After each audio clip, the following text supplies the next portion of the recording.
voilà, en fait la voiture a été déplacée avec ses pare-chocs, sa signalétique, parce qu'effectivement c'est interdit de rouler sans les éléments de carrosserie. Les traitements de corrosion ont été faits sur le véhicule. Et là maintenant elle rentre au dépôt en fait en carrosserie pour lui refaire une peinture complète. Donc dépose du pare-choc, des feux, de la plaque, des insignes, dépose des moulures, dépose intérieur des portes, des clinches. Et alors là, il y aura un renforcement également du point de faiblesse intérieur. Donc c'est ici en fait dans l'angle du bas de l'aile qu'elle rouille.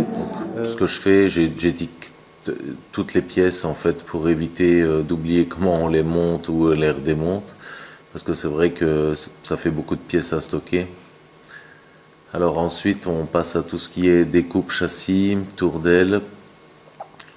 Donc l'idée c'était de réparer aussi les trous qui existaient à l'arrière, hein.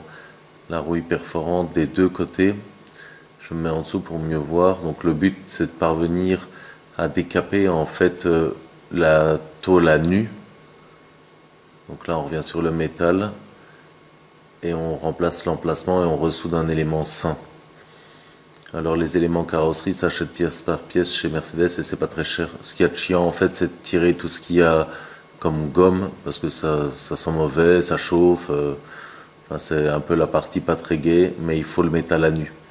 Les éléments carrosserie on les récupère sur des éléments standards Mercedes qu'on soude en fait pour avoir quelque chose de propre. Et donc l'élément est refait comme ça, et puis on aplanit toutes les soudures à la meuleuse. Et ensuite on remastique et on enduit.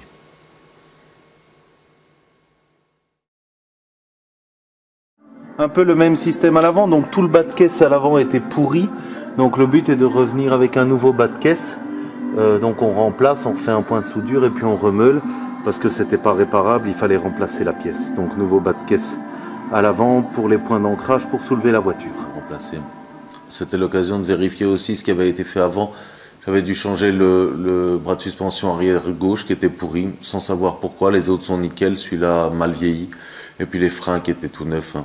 Le freinage étant quand même une partie importante sur le véhicule avec lequel on ne chipote pas.